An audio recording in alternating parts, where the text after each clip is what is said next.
시작해볼까요? 2번 시작해볼까요? 2번 단원 같은 경우에 대단원으로 묶여있는 마지막 단원이죠. 신소재라는 파트고요. 뭐 문제집마다 조금의 차이는 있겠지만 교과서도 마찬가지고 처음에 이 신소재라는 게 어떤 걸 얘기하는지 가볍게 스토리텔링이 좀 있어요. 그러니까 옛날에 뭐 석기 시대부터 우리가 흔하게 알고 있는 청동기를 거쳐 그다음에 철기로 넘어왔잖아요. 자, 이때도 흐름에 대한 어떤 역사적 사실을 좀 훑어보면 석기, 그냥 돌멩이가 좀 날카로울 수가 있겠죠. 그래서 뗀석기라고 하는 그 깨진 돌멩이의 날카로움을 이용하다가 이제 지능이 있으니까 그 날카로움을 조금 더 다듬어서 갈아서 더 날카롭게 만들면 도구로서 우수해졌던 거죠. 그러다가 이제 자, 과거에 이제 수렵 생활을 하다 보면 처음에야 생고기를 먹었겠지만 우리가 익힌 고기를 먹었다라는 사실을 들어본 적이 있잖아요. 그래서 불이 번지지 않게 하기 위해서 주변에 이제 돌멩이, 불에 붙지 않는 물질들로 울타리처럼 우리가 모닥불이라고 하는 그런 형태로 만들었을 건데 그러다 보니까 강한 열기에 의해서 암석 속에 들어있던 이런 광물들이 녹아서 나와서 다시 식으면 굳었던 거예요. 그래서 그 사람들이 생각했던 건 이렇게 액체 상태에 흘러나온 물질이 굳었는데 이걸 단단한 걸 보니 어떤 거푸집 같은 형태의 틀에 넣어서 내가 원하는 모양을 만들면 되겠다라고 하는 게 청동기의 시작인 거죠. 다음에 청동 같은 경우에는 400에서 600도씨 정도의 이제 낮은 온도에서도 녹아서 나오기 때문에 처음부터 이제 발견이 됐다고 볼 수가 있고요. 시간이 지나서 철기 같은 경우에는 대략 한 1600도씨 굉장히 높은 온도를 필요로 하는데 아무래도 그 온도를 만들기 위한 화로, 우리가 이제 뭐 되게 숯을 만드는 가마라고 하죠. 그 가마가 아무리 땔감을 넣어도 걔가 동시에 가열되면서 식으니까 특정 온도 이상 상승시킬 수가 없었던 거예요. 그게 이제 철의 녹는점 1600도씨 근처였던 건데 그걸 이제 지금의 특허처럼 비밀처럼 갖고 있던 이제 지금의 중국에서는 철기로 먼저 넘어갔고 우리는 그 비밀을 찾는데 시간이 걸려서 철기로 넘어오는데 시간이 걸렸고 그 사이에 뭐 여러 가지 전쟁이 있었는데 우리는 뭐 전술로 이겼다 이런 역사적 사실이 많죠. 뭐 그런 얘기가 나옵니다, 처음에. 근데 그런 걸 지나서 지금의 신소재라는 건 뭐냐면 자연계에 있는 물질을 그대로 쓰던 이제 시대가 지나 우리가 원하는 형태로 가공해서 자연계에 있는 그 물질을 가공한 활용성을 높인다. 뭐 그런 파트라고 볼 수가 있어요. 첫 번째 나오는 게 초전도체가 나올 겁니다. 자, 일단 기본적으로 초전도체의 정의부터 살펴보면 임계 온도라고 하는 4켈빈이라는 값인 건데 그거보다 낮아야 돼요. 4켈빈 이하, 임계 온도 이하에서 얘가 초전도성을 갖는다. 성이 생긴다. 이런 물질이야. 자, 그러면 여기서 전도라고 하는 게 전기에서는 전기가 흐르는 그 자체를 얘기하는 거니까 그 앞에 초가 수식한다는 얘기는 굉장히 잘 흐르는, 정확히 얘기하자면 저항이, 중학교 때 배웠죠. 저항이 0이 되는 특징을 갖는다는 얘기예요. 그렇게 되면 저항이라고 하는 게 전류의 흐름을 방해하는 요소고 좀 더 이제 설명하면 에너지가 손실되는 요소였단 말이야. 전원에 의해서 공급된 전기 에너지가 저항에 의해서 손실되는 거였는데 그게 없다는 얘기예요. 그러면 애초에 많은 양의 전기를 흘리면 이 손실이라는 게 되게 열량이 되기 때문에 도선이 너무 뜨겁게 달아올라서 못했던 건데 그런 게 없다면 굉장히 많은 양의 전류를 수송할 수가 있겠죠. 또 그게 홀 같은 형태라면 굉장히 많은 양의 전류가 강한 자기장을 만들 거고 그 자기장으로 자기부상 열차를 만든다든지 이런 건데 활용성이 생길 거란 말이야. 근데 이게 문제가 뭐냐? 여기에 지금 적어놓은 4켈빈이라고 하는 게 이 켈빈 단위는 온도라는 개념에서 가장 낮은 이론상 최저 온도를 0.3와서 표현한 단위고요. 절대 온도라고 하죠. 이 절대 온도가 어떻게 계산되냐면 도시에다가 우리가 자주 쓰는 도시 섭씨 온도에다가 플러스 273을 해서 켈빈 온도가 만들어져요. 그럼 4켈빈이라는 건 온도 단위로 하면 도시 단위로 하면 몇이 되는 거야? 얘는 마이너스 269도씨 정도 되는 거예요. 그러니까 엄청나게 낮은 극저온이고 이게 일반적으로 만들 수가 없는 온도죠. 그래서 비교적으로 요즘에 뭐 자료 찾아보면 고온의 초전도체 이런 게 있다라고 얘기를 하지만 대개 이제 임계 온도가 1700에서 170에서 190 켈빈 정도 되는 물질을 상대적으로 고온 초전도체라고 해요. 근데 이게 그냥 자연이라기보다는 일기압 기본 상태라기보다는 실험실에서 대충 예를 들면 10기압 정도 압력을 굉장히 높인 특수한 상황에서만 상대적으로 이 4켈빈보다 높은 온도에서 초전도성을 갖기 때문에 이거 역시 현실적이지 못하죠. 그래서 아직까지는 이 초전도체가 이런 온도를 유지할 수 있는 극히 일부에서만 활용이 되고 있는데, 그래서 최근에 LK99 이런 물질이 있었죠. 이제 실온에서도 초전도성을 갖게 되는 물질에서 되게 좀 이슈가 됐었는데, 아직까지는 그게 어떻게 됐다 이제 발표가 안 돼가지고 기다리고 있는 입장이긴 해요. 근데 아무래도 기대는 되지. 이게 되는 순간 우리가 많은 이제 좀 단순하게 보면 전기세도 많이 떨어질 거고, 왜냐면 버리는 것들이 다 공급이 될 거니까. 또 사용할 수 있는 전기의 양도 과거에 비해서 많아졌으니까 그 많아진 만큼 애초에 발전소에서 발전을 덜하면 환경적인 이득도 있고 여러 가지 이유는 있을 거예요. 근데 아직까지는 이 자체가 검증이 안 돼서 뭐라고 할 수 없는 입장이고요. 자, 그래서 지금까지 설명한 것들이 전부 다 전기적 특성이에요. 그래서 조심해야 되는 게 초전도체라는 건 정의가 어쨌든 이렇게 돼 있기 때문에 전기적인 성질에 좀 부각돼 있는 물질이긴 해. 근데 얘가 아니라 전기적인 게 아니라 자기적 특성도 있단 말이죠. 자, 이 자기적 특성을 이해하기 위해서는 반자성체라는 자성체라는 분류가 있는데 그 중에 반자성체예요. 근데 이거는 지금 통합과학에서 다루는 내용이 아니야. 그래서 우리가 이 반자성체를 이해하기 위해서는 여기 자 링크 여기다 달아놓을게요. 물리원의 강의를 찍어 놓은 게 있는데 물리원에서는 얘에 대해서 본격적으로 다루는 단원이 있어요. 그래서 그걸 해야 본질적으로 이해가 될 건데 이걸 그냥 현상적으로만 보면 반자성체라는 게 단순하게 자석과 영구자석이 있겠죠. 자석과 청력이 형성된다 라는 내용이에요. 그냥 단순하게 보면 바닥에 자석을 얹어놓고 뭐 네오디움 자석 같은 강력한 자석을 바닥에 얹어놓고 그 위에다가 초전도체를 냉각시켜서 초전도성을 획득한 상태에서 올려놓으면 얘가 물론 중력을 받겠지만 중력에 대해서 반대 방향으로 자기적 청력을 받겠죠. 그래서 이 두 개가 평형을 이루는 높이에서 떠 있을 거예요. 우리는 그런 상황을 마이스너 효과라고 할 겁니다. 그래서 심플하지만 이거에 대한 사진 자료가 굉장히 유명하기 때문에 뭐 이런 데다가 가볍게 띄워가지고 우리 같이 보고 넘어갑시다. 알겠죠?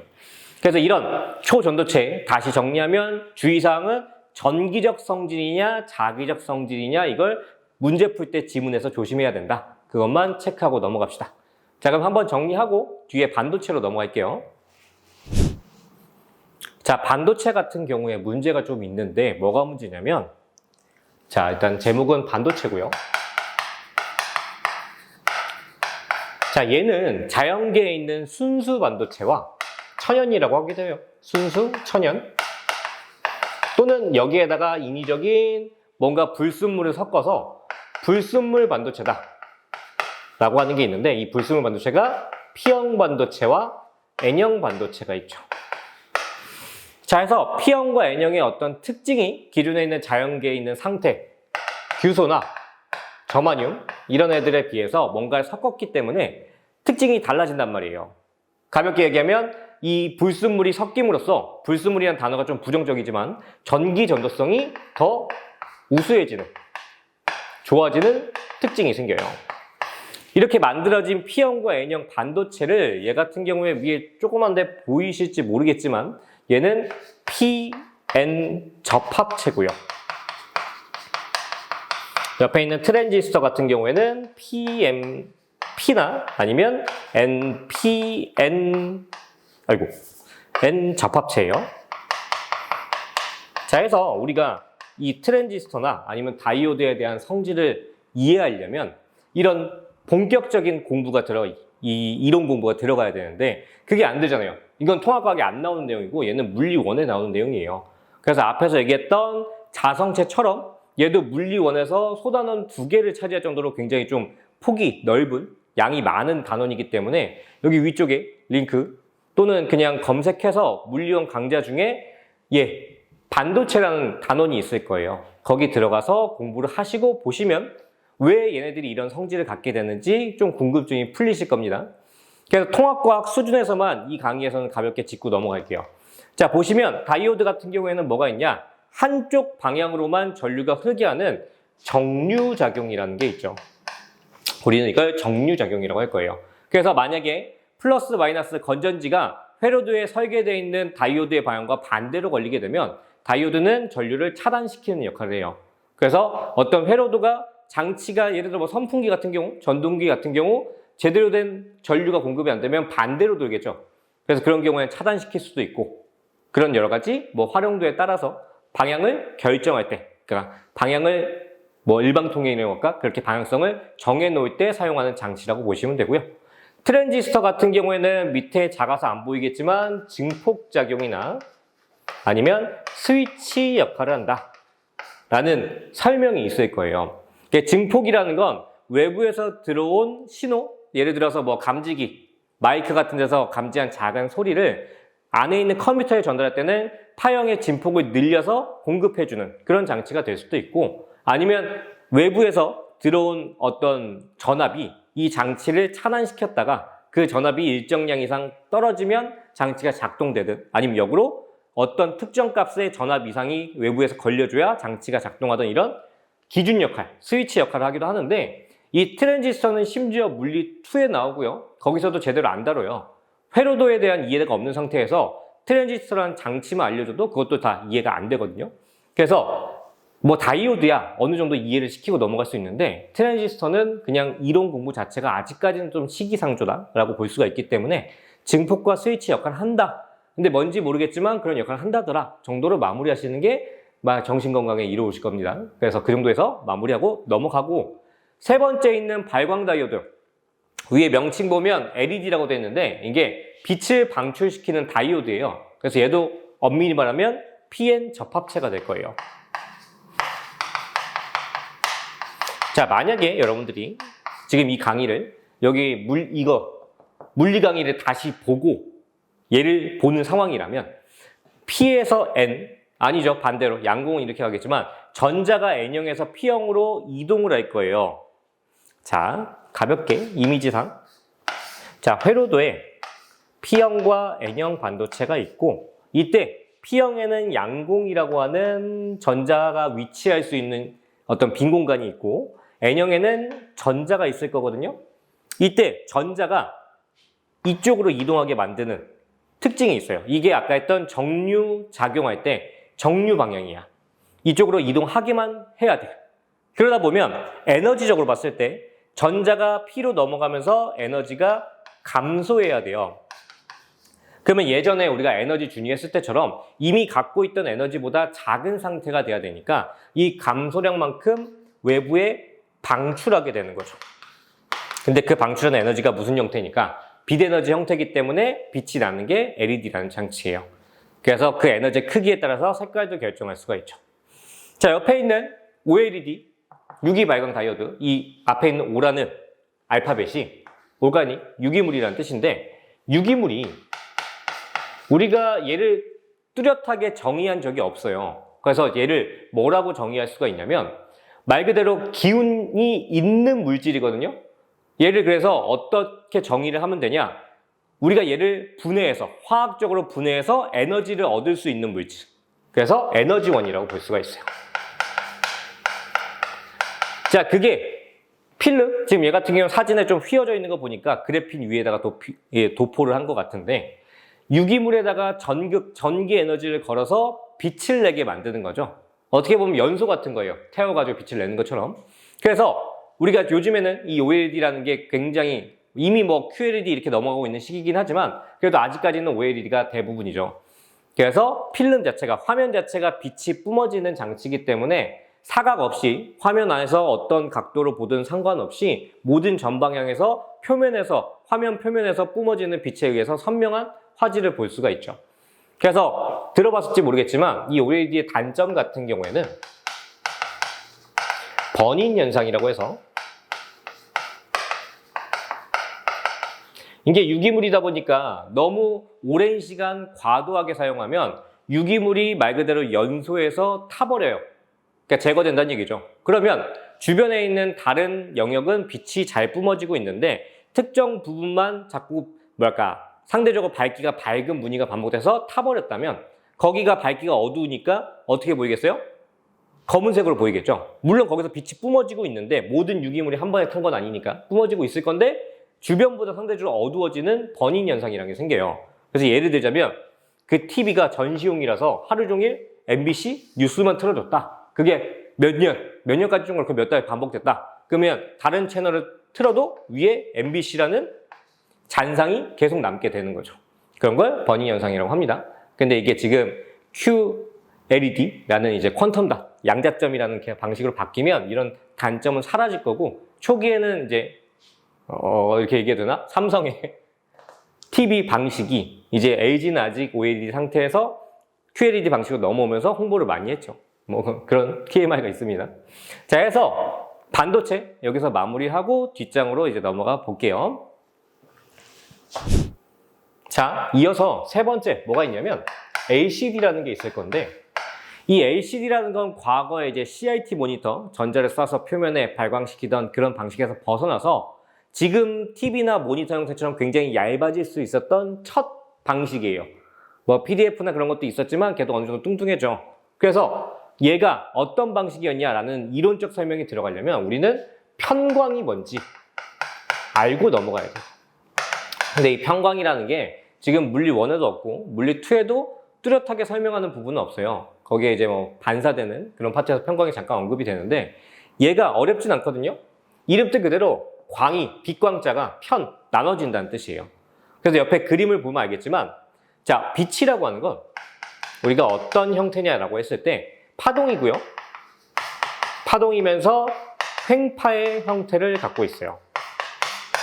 그러니까 특정 진행 방향에 대해서 얘가 위아래로 수직으로 진동한다 이렇게 머리에 이미지를 갖고 있을 텐데 틀린 건 아니죠. 진행 방향에 대해서 진동 방향이 수직한 거니까. 근데 뭐가 문제냐면 우리가 칠판에 그리다 보니까 이렇게 2차원적으로 오른쪽으로 갈 때 위아래로 진동하는 그림을 그리는 건데 3차원적으로 생각하면 빛이 레이저 포인터처럼 원기둥이다 라고 생각한다면 오른쪽 방향에 대한 수직은 위아래도 될 수 있지만 좌우도 될 수 있고요. 그거에 대해서 대각선도 될 수 있고요. 이 사이각의 모든 게 다 가능하죠. 오른쪽에 대해서 수직하면 되니까. 그래서 지금 여기 위에 나와 있는 그림은 그거예요. 모든 방향으로 진동하는 빛이 혼합되어 있는 상태. 뭐만 지키면 되는 거야? 횡파니까 진행에 대한 수직만 지키면 되는 거예요. 자, 그랬을 때 편광 필름이 편광이라고 하는 결이 있어요. 편광 방향이 있는데 그 편광 방향을 통과하게 됐을 때 1차 편광판이라고 합시다. 자, 이때 지금 그림 똑같이 세로 편광판이라고 한다면 편광 결과 똑같은 방향으로 진동하는 빛만 통과할 수가 있어요. 이게 1차 편광. 근데 옆에 보면 2차 편광판이 똑같은 나란한 방향이면 중간에 세로 진동하던 빛이 2차 편광판도 통과해서 계속 진행할 수가 있는데 밑에 같은 경우에는 1차에서 수직 편광이 되어서 진행하다가 90도 가로로 편광되어 있는 필름을 지나가려고 하니 진동 방향이 편광 방향이랑 안 맞아서 차단되는 걸 볼 수가 있죠. 그래서 편광은 2차를 서로 수직하게 해놨을 때 차단시킬 수 있는 장치예요. 옛날에는 지하철 같은 데서 엿보기 방지하려고 핸드폰에다가 이제 필름에다가 이런 편광 필름을 많이 붙였죠. 그럼 본인은 보이는데 옆에서는 안 보이니까. 근데 단점은 이게 전체로 진동하는 빛의 양이 있었던 건데 많이 있었던 건데 그 중에 한쪽 방향만 남겨서 투과시키다 보니까 밝기가 엄청나게 떨어져요. 그래서 핸드폰에 있는 자체적으로 밝기를 높여도 상대적으로 보는 입장에서는 조금 감소된 좀 어두운 느낌의 화면을 보다 보니까 답답해서 띄워버리는 경우가 많죠. 자, 어쨌든 지금 우리가 하려는 LCD라는 게 이런 장치가 원리가 들어 있습니다. 그래서 LCD 형태를 보면 이쪽인가 이쪽이네요. 자, 지금 우리가 표현한 1차 편광판과 2차 편광판이 가장 왼쪽에 나와 있는 이런 구조로 되어 있는 거예요.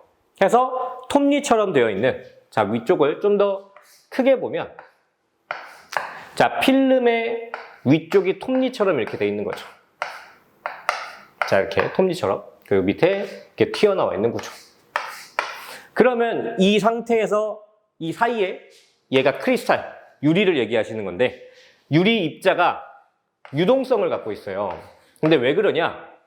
자, 크리스탈 입자는 분명 고체가 맞지만 유동성이 있다. 유동성이라는 흐를 수 있는 특징이 있다. 라고 볼 수 있는 물질이거든요.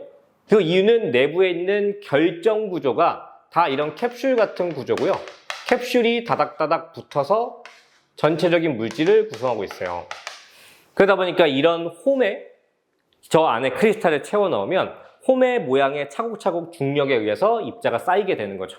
근데 1차와 2차의 홈이 90도 회전해서 세로면 밑에는 가로로 서로 엇갈려서 양쪽 사이에 여기 크리스탈이 수정이 채워질 겁니다. 자, 그러면 무슨 특징이 생기냐면 여기 맨 끝에 있는 세 번째 그림 보세요. 빛이 지금 예를 들어 세로 평광판에서 수직으로 통과했죠. 근데 2차 평광판이 가로 평광판일 거니까 통과를 못 할 거잖아. 그때 이 사이에 끼어 있는 크리스탈은 유리니까 빛을 투과도 시키겠지만 굴절도 시킬 수 있는 광학기기가 될 수 있단 말이에요. 그래서 이런 식으로 입자를 배열해 놓으면, 눕혀 놓으면 세로로 들어오던 빛이 90도 진행하면서 나선처럼 회전하면서 가로로 진동이 바뀔 거예요. 그러면 이제 통과가 가능한 거죠. 이해되시나요? 여기서 90도 회전을 하는 거야. 나선 방향으로. 그러다 보니까 1차 평광판, 2차 평광판이 서로 차단시킬 수 있게 90도로 돌아가 있더라도 빛 자체가 90도를 회전해서 평광 방향을 맞춰버리기 때문에 빛이 투과하는 게 가능한 거죠. 그래서 뒤에 백라이트라고 하는 광원이 있고요. 이 광원에 대해서 빛이 투과가 되는 게 일반적인 겁니다.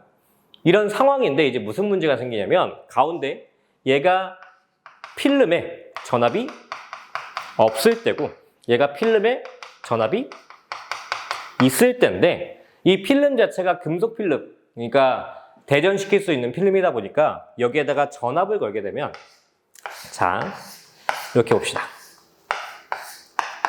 자, 이런 상황에서 전압이 걸렸어요. 그러면 전류가 흐를 수는 없어요. 얘가 유리니까 절연체란 말이야. 그래서 이렇게 전압이 걸렸을 때 전류가 흐르진 못하지만 이 양쪽에는 평광 필름이 플러스 마이너스로 대전이 되면서 얘 안쪽에 있는 크리스탈 입자는 전부 다 정전기 유도라는 게 일어나요. 우리가 중학교 2학년 때 배우죠. 전류가 흐를 수는 없지만 외부에 있는 대전체로부터 내부 전자가 힘을 받아서 전자 쏠림, 전자의 위치 이동으로 인해서 내부 배치가 이렇게 분극이 일어나는 거죠. 우리는 이걸 유전 분극이 일어난다고 하는데 통합과학에서 이런 표현 쓰진 않아요. 내년에 이제 화학을 들어가야 이런 표현 쓰겠죠. 어쨌든 홈에 맞춰서 중력에 의해서 비스듬히 누워있던 입자들이 전기력에 의해서 대전이 돼서 대전된 입자끼리 서로 전기력에 의해서 일렬로 빳빳하게 세워지는, 지금 그린 것 같이 일렬로 배치되는 특징이 생깁니다. 그러면 비스듬하게 놓여져 있어야 진행하던 빛이 나선으로 90도로 회전하는 특징이 있었던 건데 걔가 일렬로 세워지면서 그냥 유리창처럼 투과되는 상황을 만들어요. 그러니까 여기 그림상 90도 돌아갔던 상황이 없으니까 2차 평광판을 빛이 그대로 수직 상태로 충돌해서 차단되는 거죠. 자, 그래서 옆에도 그림이 써 있지만 전압이 안 걸려 있을 때는 빛이 통과가 되겠지만 전압이 걸리는 순간 빛이 차단되는 걸 볼 수가 있어요. 자, 여기서 오해가 많이 생깁니다. 전압이라고 하는 게 어떻게 보면 전원이라고 생각을 해서 전원을 켜야 빛이 나오지라고 단순하게 생각하는 경우가 많아요. 근데 전원은 이쪽이야.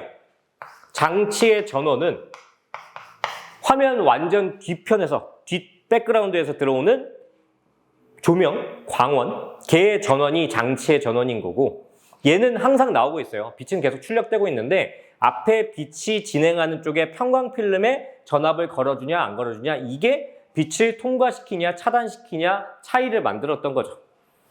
어렵죠, 그렇죠? 그래서 이게 요즘에 뭐 문제 많이 나오진 않은데 아무래도 좀 어려운 문제, 최상위 문제랄까요? 굉장히 많이 꼬아놓은 문제에서는 원리적으로 물어보는 경우가 있습니다. 그래서 꼭 전압이 없어야 통과된다는 거 알고 계시고요.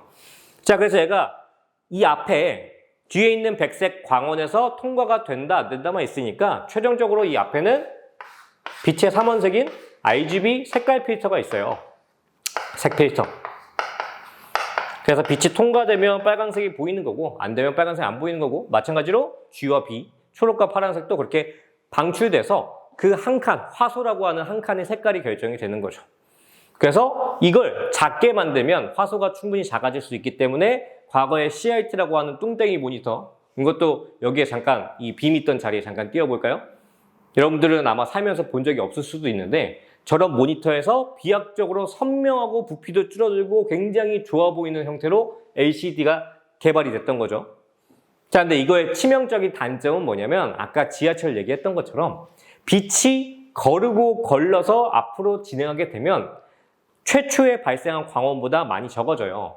그러니까 선명하지만 상대적으로 지금의 LED에 비하면 많이 어둡고요. 또 문제가 뭐냐? 빛은 직진성만 갖고 있잖아요. 물론 회절이 어느 정도 되지만 거의 표면에서 일직선으로 방출되기 때문에 표면 자체가 광원이라서 사방으로 빛을 뿜어내는 OLED랑 다르게 얘는 앞쪽에서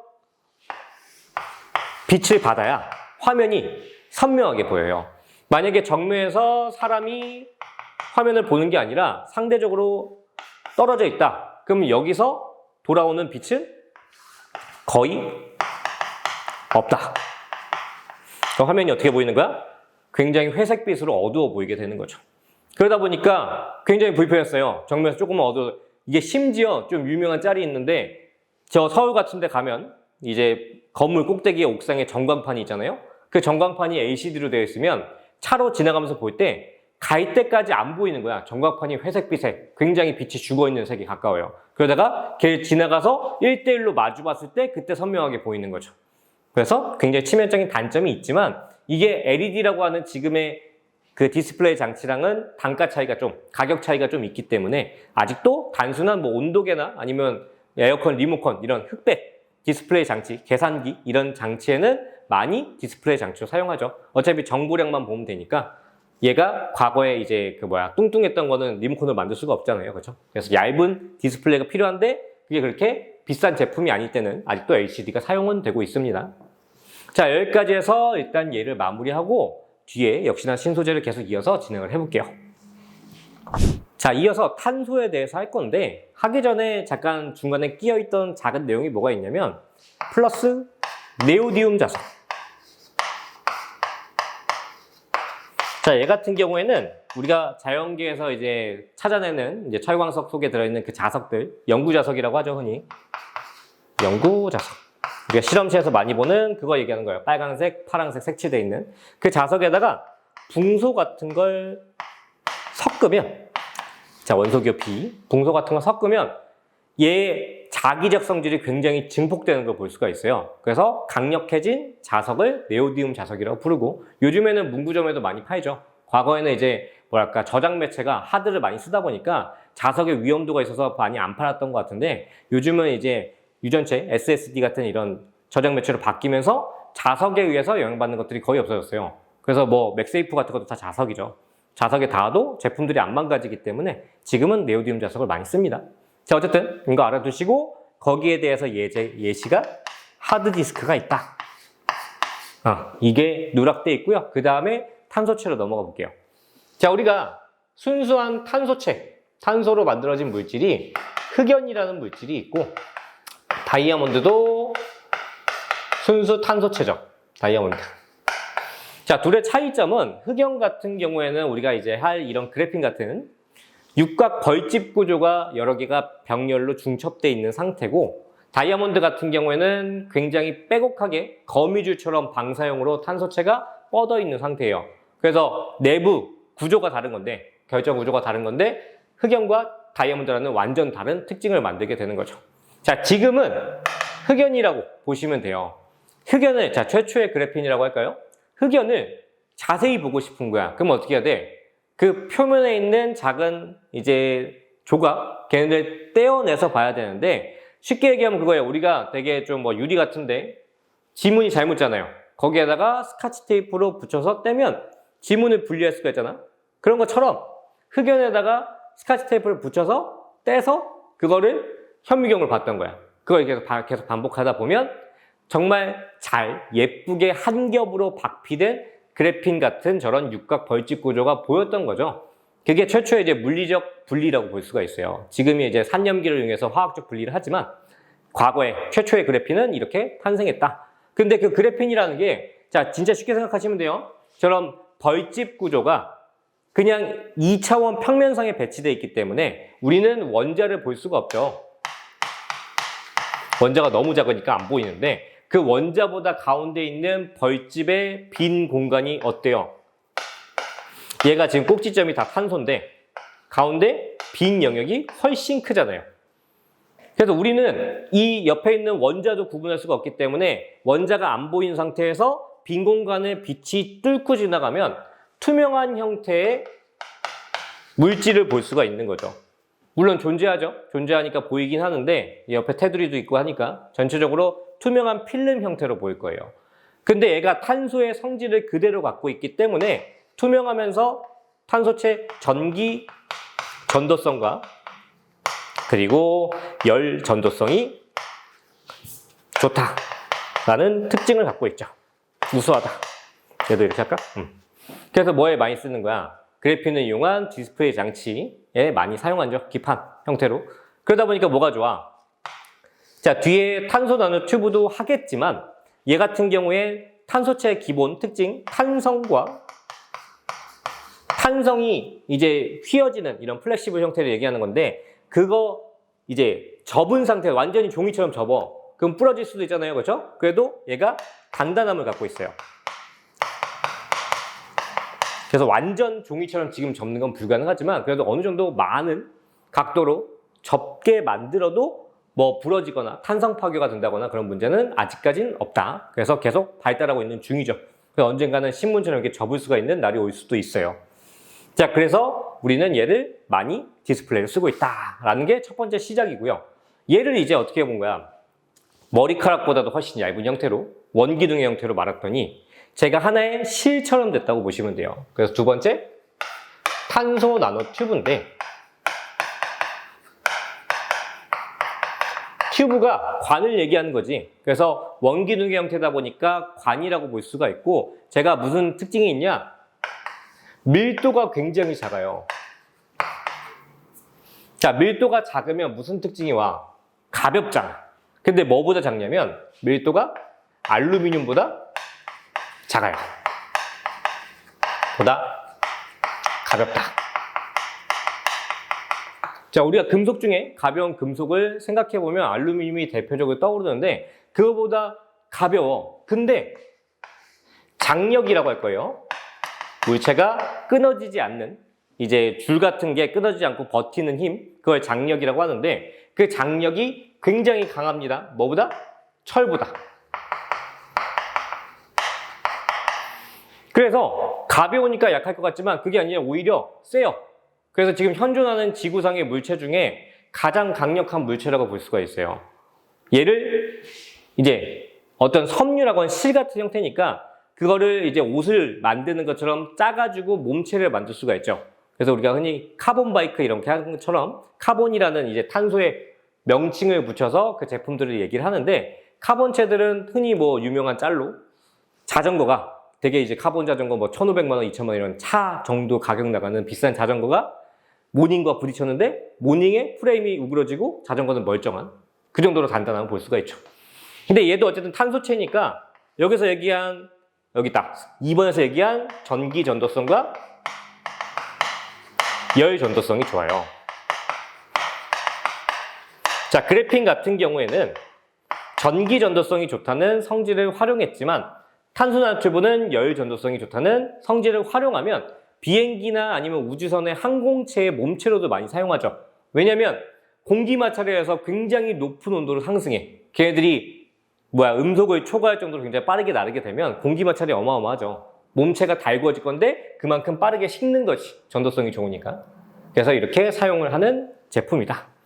그래서 얘는 뭐 예시로 보면 나노 핀셋 이렇게 얘기하는 것처럼 카본 그 몸체 프레임 말고도 얘를 핀셋으로 이용해서 정말 작은 물질을 집어낼 때 사용하기도 한다 라고 이제 젓가락처럼 이미지를 삼으시면 될 것 같아요. 자, 마지막 나오는 게 폴러렌인데, 자, 폴러렌이라는 건 이 탄소로 만들어진 것만 얘기하는 건 아니고 이런 구조물 자체를 폴러렌이라고 불러요. 그래서 얘가 뭐 축구공 같은 구조다 이렇게 볼 수도 있는데, 저 폴러렌 구조가 꼭 꼭지점이 탄소가 아니더라도 굉장히 힘을 분산시킬 수 있는 안정된 구조예요. 외부에서 충격이 들어왔을 때 그 충격을 잘 분산시킬 수 있는 안전하다. 근데 심지어 탄소체야. 잘 끊어지지도 않아. 그래서 굉장히 좋은 운반체, 화학적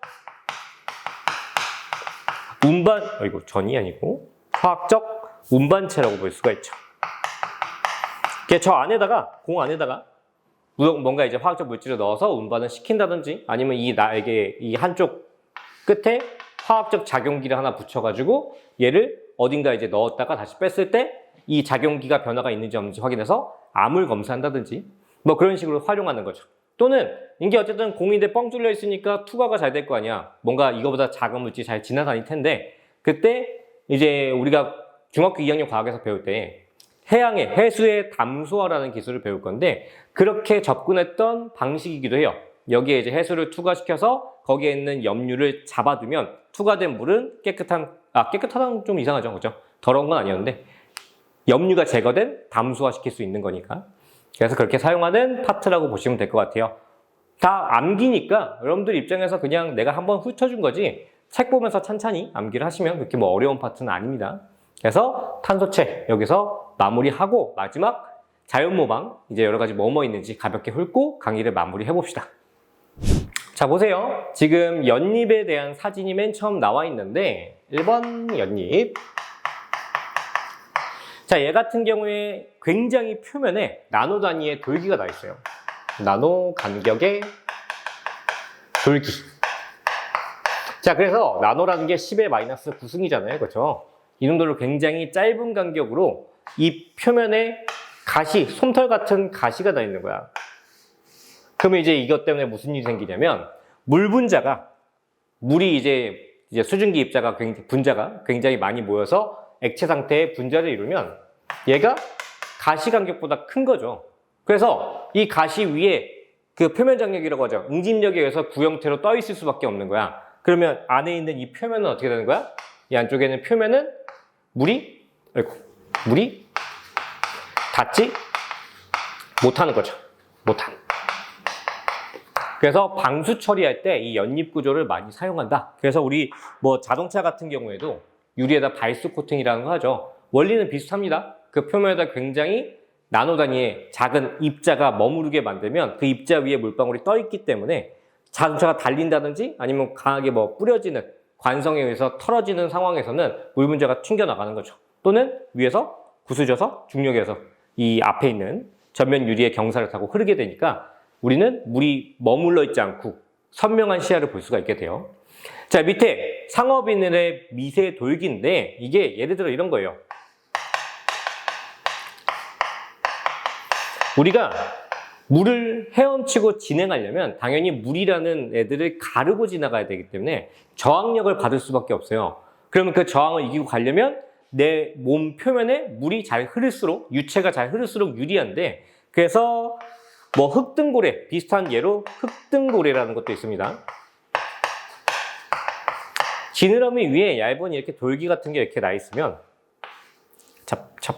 돌기 같은 게 나 있으면 이 돌기 사이로 물이 잘 흐를 수가 있는 이 유속이 흐르는 속도가 더 증가할 수 있는 구조예요. 이걸 제대로 이해하려면 베르누이 정리, 이런 유체 역학이 좀 필요해서 이론은 패스. 그래서 돌기로 인해서 잘 흐를 수 있는데 그걸 보고 수영복 같은 데 표면에다가 무늬를 만들어서 좀 더 표면에 물이 잘 지나가게 하면 저항력이 감소하니까 헤엄치는 데 도움을 받겠죠. 그래서 이런 방식으로 했던 생체 모방 기술. 자, 두 번째로 넘어가면, 자, 보면 전복 같은 경우에는 일반적인 책에는 잘 없을 거예요. 근데 전복 껍데기에 외피, 저 오돌도돌한 외피, 저거 굉장히 간단하죠. 그래서 탱크의 외피를 사용했다. 그 다음에 개코동물 발바닥 이게 교재에 나오는데 우리가 이제 감아놓는 테이프로 많이 사용하고요. 나방의 눈도 교과서에 없을 거예요. 근데 빛 반사가 없다고 돼 있잖아요. 그렇죠? 그래서 빛이 반사되지 않는, 그러니까 난반사가 됐을 때 거기가 눈부시면 안 되는 그런 영역에는 반사 필름 원리를 이런 나방의 눈을 활용했다. 이렇게 볼 수가 있죠. 자, 역시나 넘어가 봅시다. 자, 홍합 족사인데 이것도 교과서에 나오죠. 그래서 우리가 일반적으로 본드나 풀 같은 경우에는 플라스틱 소재이기 때문에, 그러니까 화학적 소재인데 걔가 물 같은데 접착이 완전히 끝나기 전에 물 같은데 들어가면 그대로 용해될 확률이 높아요. 또는 단단하게 붙은 상태에서도 물에 야금야금 녹다가 언젠가 내구성이 떨어져서 떨어질 확률이 높죠. 근데 이런 이제 폐각류, 이제 껍데기를 갖고 있는 이런 폐각류들은 되게 바위에 붙어서 생활을 하잖아요.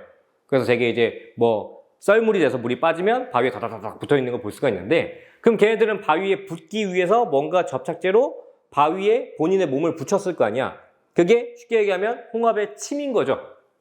그 침이 본인의 몸통과 바위 사이를 접착시켜주는 역할을 하는데, 그걸 보고 이제 뭐랄까 생명체에게 유해하지 않은 상태에 수중에서 쓸 수 있는 접착제를 만든 거예요. 그래서 걔가 됨으로써 우리가 수술을 하고 좀 더 회복을 빨리 당길 수 있는, 과거에는 그냥 꼬매가지고 외과적 수술을 통해서 우리가 그 이제 절제 부위를 닿게 해서 재생해서 채우는 방식이었는데, 지금은 붙여놓으면 좀 더 빠르게 이게 벌어지지 않으니까 그 사이에 새로 생겨난 세포들이 채워가지고 금방 회복될 수 있는, 과거보다 좀 더 이제 도움을 받을 수 있는 물질이 만들어진 거죠. 그래서 여기도 수술용 접착제나 치과용 접착제, 그래서 생체 내부에 쓸 수 있는 접착제가 사용되었다라고 볼 수가 있습니다. 넘어갑시다. 자, 거미줄 같은 경우에는 교과서에는 방탄조끼로 나와 있을 거예요. 그래서 얘도 원리가 필요하니까 거미줄은 잠깐 얘기를 하면, 자, 거미줄의 그 단단함은 굉장히 많이 이제 소문이 나 있어요. 과학 쪽에서는. 우리가 생각해보면 길 가다가 얼굴에 거미줄 막 붙을 때 있잖아요. 그럼 되게 뭐랄까 찝찝한데, 그게 잘 생각해보면 내가 어쨌든 뚫고 지나갔으니까 거미줄이 내 얼굴에 붙고 뜯겨져 나온 건데, 그게 거미줄이 찢어지지 않아. 거미줄은 끊어지지 않았어요. 이게 뭐랄까 같은 굵기의 강철과 비교했을 때 훨씬 더 장력이 단단합니다. 그래서 뭐가 뜯어진 거냐? 거미줄과 붙어있던 그 끝이 떨어져 나온 거예요. 예를 들면 플립해서 거미줄이 붙어 있었다면 그 붙어있던 접착 부분이 떨어져 나온 거지 거미줄이 끊어진 건 아닌 거죠. 그렇게 강력한 이제 탄성 케이블을 이용해서 이런 구조, 거미집과 같은 구조를 갖게 되면 버티는 게 단단한데, 우리가 총알은 요즘에 강선이라고 하는 포신이라고 해야 되나? 총신이라고 하면 되죠. 총신 내부에 나선형 형태의 홈이 나 있어요. 그래서 총알이 앞으로 날아가는 과정에서 내부 강선을 타고 회전하면서 날아간단 말이야. 돌면서.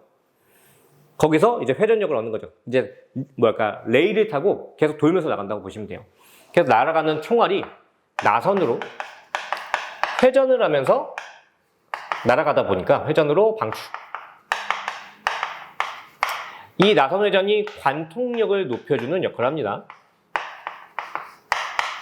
자, 해서 방탄조끼에다가 이런 거미줄 구조의 내부에 섬유 케이블을 만들어 놓으면 제가 걔를 휘감으면서, 자, 총알이 회전하면서 그 거미줄을 뭐랄까 말아 올리는 거죠. 휘감는데 거미줄이 안 끊어져.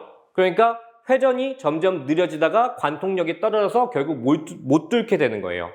그래서 방탄조끼에 사용하는 거죠.